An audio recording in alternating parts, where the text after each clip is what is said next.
Araw sa inyo mga boss. So mayroong pinapagawa sa atin dito na electric fan. Ayan. So dinala dito ng ating customer. So yung brand niya, yan Asahi. Ayan. Yan Asahi. So kitang-kita naman natin sa siguro matagal na to. Kita nyo at napakarumi. Ayan.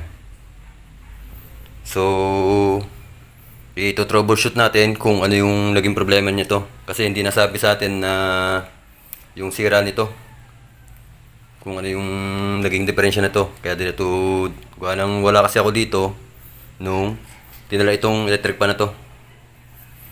Kaya ang gagawin natin, ito troubleshoot natin kung ano yung naging sira niya. Kaya gagamit tayo ng tester para matrace natin kung anong naging diferensya nito. So kung bago yan, kung bago pa lang sa channel ko at di pa napag-subscribe, ayan, subscribe na yan. Then click the notification bell para lagi kayong updated sa lahat ng gagawin natin mga video.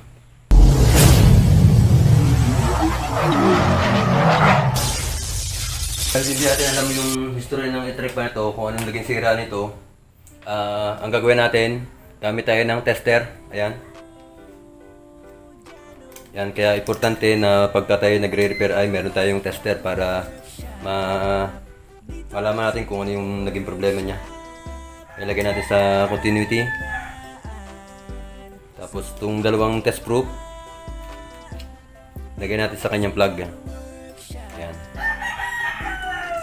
Ilagay natin sa kanyang plug.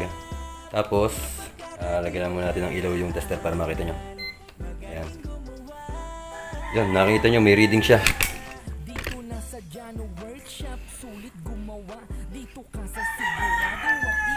Yan, may reading.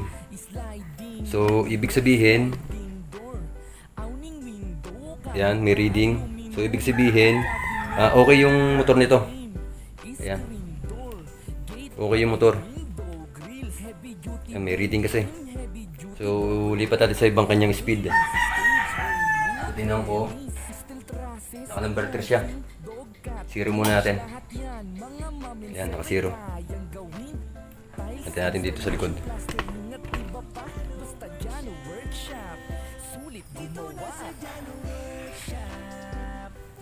Ayan. Zoom natin.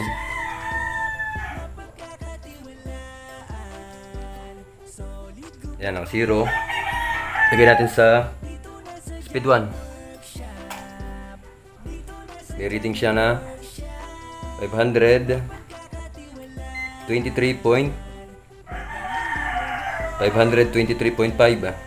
So ito yung number 1. Highest na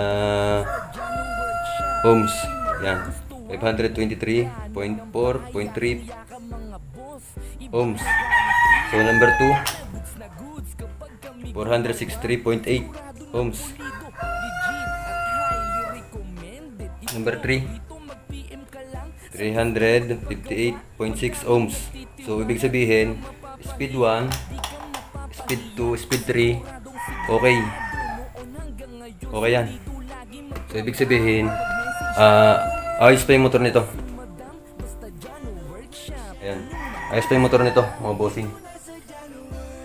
So hindi na rin natin check yung yung wire niya kasi dito pa lang na-test na natin na okay pa yung kanyang motor. Ayan, okay pa yung kanyang motor. Ayan, okay pa yan. So ibig sabihin, ang naging problema niyan ay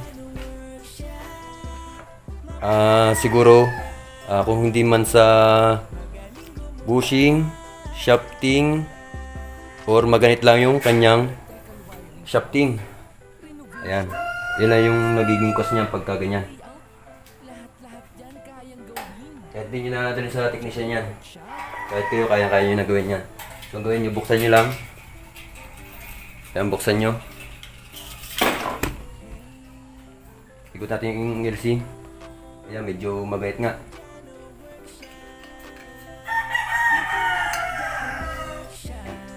Tanggalin muna natin.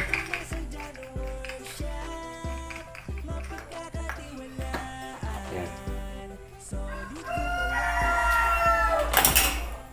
Tapos, tanggalin din natin to.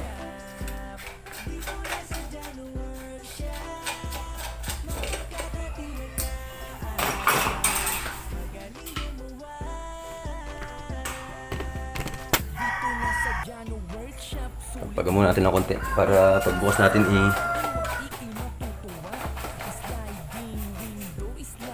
hindi pumasok sa kanyang motor yung mga alikabok.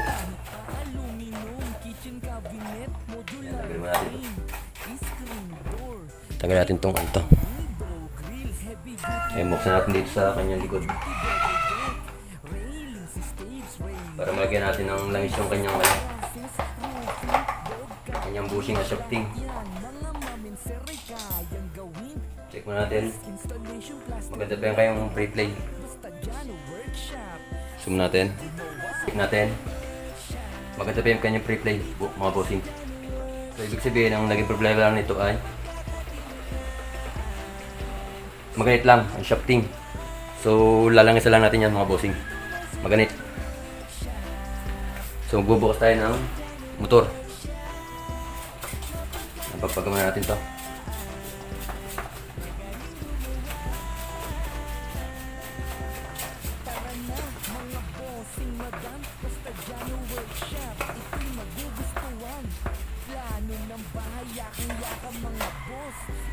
Yan, bubuksan natin yung kanyang motor. So, tanggalin mo natin sa kanyang stand. Yan. Tanggal na sa kanyang stand. So, gubahan na muna natin dito. Dito natin yung gagawin.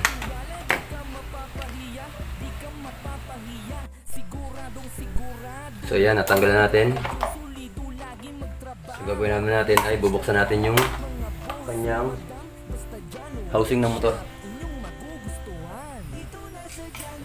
Bubuksan natin yan para ma-check natin yung kanyang bushing.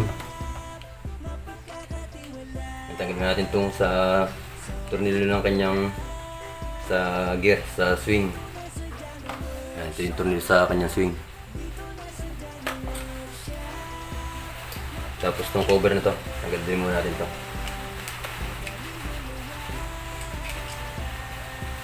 Tatlo lang naman tornilyo niyan.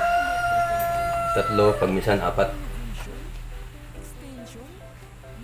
Depende sa brand ng electric fan. So yung brand nito ay Asahi. So ito pag sinaksak siguro to, gumagana pa to. Umuugong lang to, umuugong. Umuugong lang yan. Dahil maganit. Hindi niya mapaikot yung shafting. Check natin yung kanyang bushing. Tapos lagyan rin natin ng langis.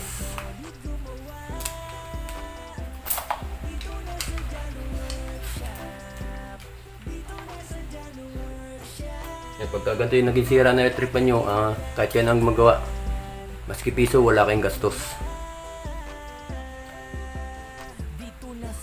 Basta sundan nyo lang yung ating video.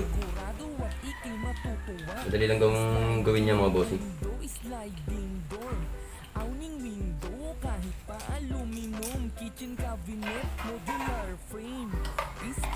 Yan, atag natin ito rito para hindi magasgas yung ating tiles. Buksan lang natin yung motor. Dapat lang din yung tornilyo niyan.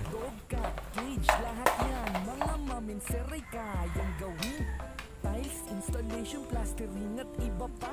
Basta Jano Workshop. Sulit gumawa. Jano Workshop. Dito na sa Jano Workshop. Ayan, buksan natin dahan-dahan. So dito pagbubukas, huwag yung bibiglain. Kung anong meron kasi yung magnetic wire. Baka madala nyo yung magnetic wire ng winding stator. Ayan. Ito yung sinasabi ko sa inyo. Ito. Baka mahalit to. Ayan, baka mahalit. Medyo masaya lang kasi yan. Baka mamaya makakulit nyo. Mahirapan na kayo magdugsong yan. Ayan, natanggalan natin. Ayan, check natin yung kanyang shafting. Ayan, kapain nyo ng kuko kung may tama yung kanyang shafting. So ito, wala man tama. Maganda pa. Punasan lang muna natin. Siguradong sigurado noon hanggang ngayon solido lagi magtrabaho. Yan, maganda pa yung kanyang shafting, oh. Makakapa nyo naman yung pagka may may damage na yung shafting. So meron siyang uka. Pagka ganyan nyo, sasabit yung inyong kuko. Pagka ganon, damage na yun. Papalitan nyo yung shafting. Pero pagka wala naman, okay pa yan. So ito okay pa naman. So ito, kapahin din natin itong kabila. Sa unang bahagi, sa harapan. Punasan muna natin. Yan, pakapahin natin yung ganun. So ito okay pa rin to. Yan okay pa rin. Wala pa siyang damage. Pero pagka minakapa kayong ganyan at may konting sumasabit yung inyong kuko, so automatic palit yung mga bossing. So ito okay pa rin. So pag nagpalit kayo ng shafting at may damage, automatic palit din kayo ng bushing, mga bossing. Yan, yung bushing, yan nasa loob nito. Yan, bushing yan, bushing tapos shafting, palit kayo nun. Pagka umuugong yung electric fan, yan ganyan yung damage niya. Pero ito okay pa naman. So ito ay, ang kailangan lang nito ay langis. I-store lang natin ang langis to. Yan. So saan ba nilalagay yung langis niyan? So ito yung langis. Yan. So yung lalagay yung langis dyan, hindi pwede yung langis na mantika. So ilalagay nyo dyan ay yung langis na engine oil. Yan, pwede yung sa mga makina. Yan, ito ay engine oil yung lagay natin. Hindi kasi pwede yung pang mga langis na pang pirito. Kasi mabilis magano yun, matunaw pagka uminit yung makina. Dapat pang motor. Yan, ito talaga pang engine talaga to. Sa makina ng motor. Yan, langis lang natin to. Yan. So, pagka hindi kayo marunong magkalas, gawin nyo lang, dito nyo lang patakan. Yan dito. Yan dito. Patakan nyo rito. Simunahan, papasok din naman yun. Tapos dito sa likod dito, patakan nyo rin. Pero mas maganda, mabuksan nyo. Para makita nyo yung shafting kung may tama o wala. Yan. So ito, nalagyan na natin na langis. Yung kanyang harapan na bushing. Tapos sa likod, nalagyan na rin natin. Yan, nalagyan na rin natin itong kanyang bushing sa likod. Yan. Patakan lang natin yun. So kailangan mag-store tayo ng langis. Meron kasi yung foam sa loob. Doon nag-i-store yung langis.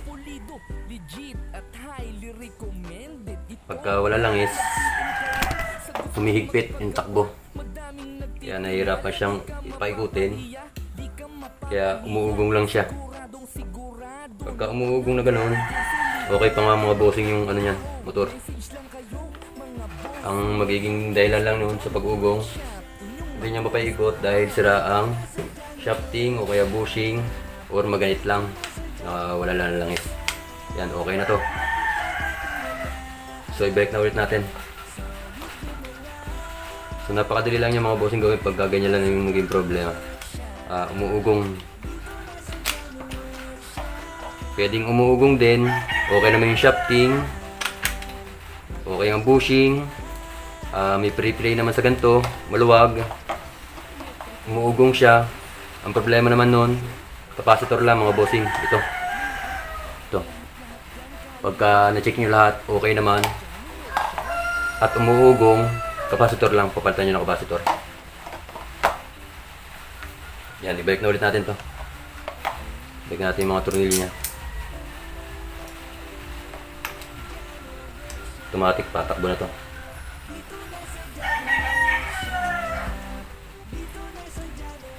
Yan, ganyan lang yung gagawin nyo para hindi na kayo gagastos. Maski piso, wala kang gastos dito. Basta may langis kayo.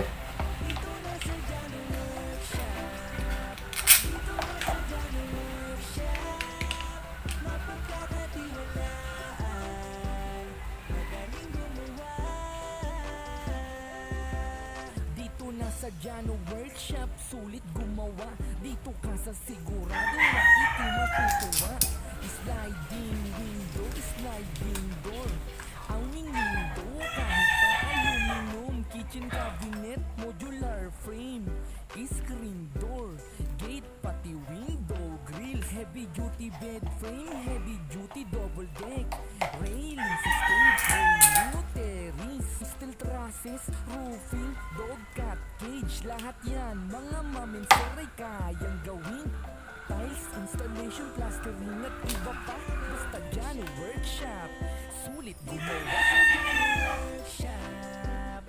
Dito na sa dyan workshop, mapagkakatiwalaan, Kita natin maigi. solid gumawa. Dito na sa dyan workshop, dito na sa dyan workshop. So yan, nagkabit natin. Tapos ito. So yan, pagkatapos nyo yung tornilyo, kapain nyo pagka ito maganit. Pukpukan nyo lang to. Yan, pukpukan nyo. Para mag-balance siya. Yan, medyo maganit pa. Yan, pukpukan nyo habang lumubay. Yan, nakabalansin na siya. Nakabalansin na siya. Yun ang gagawin nyo pagka ano. Yan, mulubay na siya. Yan, mulubay na. Mulubay na. Mulubay na. Yan, pwede na ulit natin itong buuin. So, kabit ulit natin yung sa niya. Tornilyo sa swing arm ng kanyang rotation. Yung pinaka swing arm.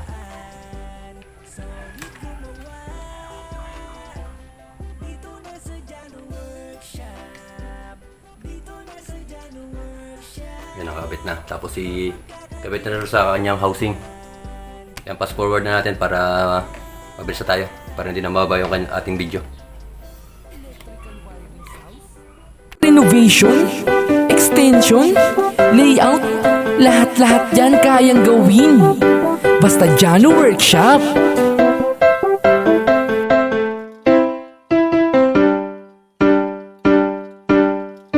Hey,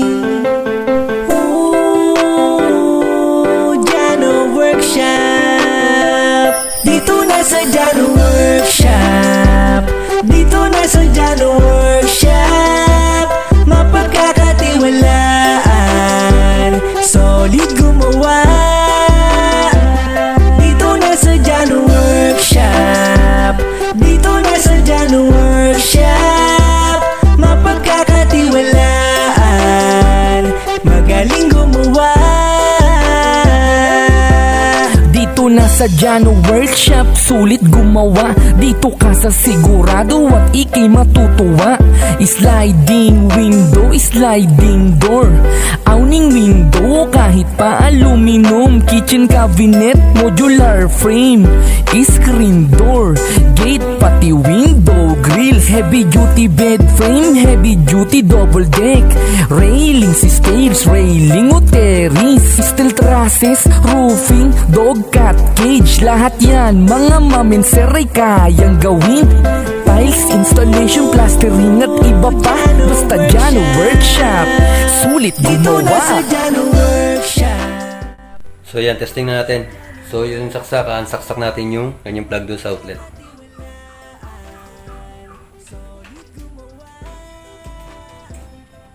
Yan.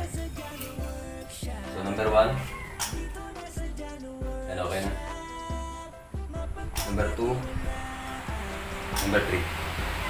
So yan, okay na yung ating electric pan. So ganun lang yung gagawin nyo mga boss pagka ganun umuugong. Tingnan nyo yung shafting and then bushing. Pagka okay siya at walang damage, lagyan nyo lang yung langis. Tapos check nyo na rin yung capacitor. Mas maganda, palitan nyo na rin para sigurado isang baklasan nyo. Ayan, ganun lang yung gagawin nyo mga bossing pagka umuugong yung inyong electric pan. So, maski piso, wala kayong gastos. So, kung bago ka pa lang sa channel ko at di pa napag-subscribe, yan, subscribe nyo yan. Then, click the notification bell para lagi kang updated sa lahat ng gagawin natin video.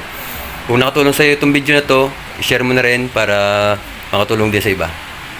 So, yun lang. Sharing is caring. Dito na sa Jano Workshop, mapagkakatiwalaan, solid gumawa. Dito na sa Jano Workshop. Dito na sa Jano Workshop, mapagkakatiwalaan, magaling gumawa.